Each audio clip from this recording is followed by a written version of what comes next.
ما أقول راح ترجع على طريقة خاشوقة الدهن اللي مريتوا بها في وقت الحصار.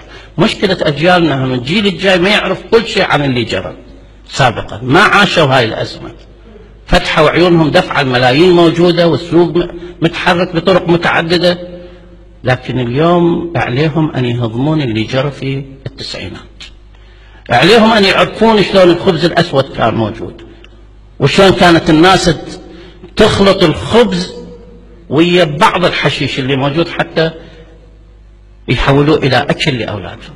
جنابك كنت تاكل بيتزا بتكساس وانا سنين يوسف عبر الصندية.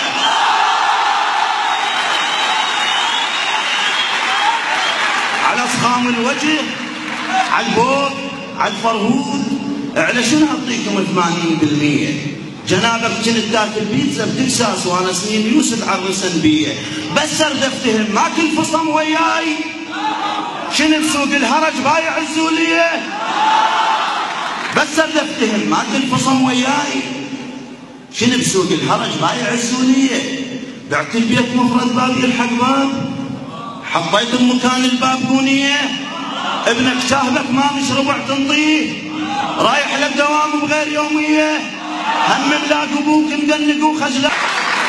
اركبك صاحية طلعها خلي نشوف، طفت بيها الجقاير مثل رجليه، شوف الله ذاناتك زين موجودات، ولد الخايبة صاروا فرارية، لو منك احط بكل رجل تمثال، وخلق الله تجي تسجد لي يومية، على كل جنسية عندك روح اخذ برميل، لا بل اخذ بيرة على كل جنسية، قول براحتك كل شيء تريده يصير، ما لومك شفتنا خير معكم، لو عندي شعب خلاكم تقرون، اللي خدمة قلق 10 البعثية. السلام عليكم.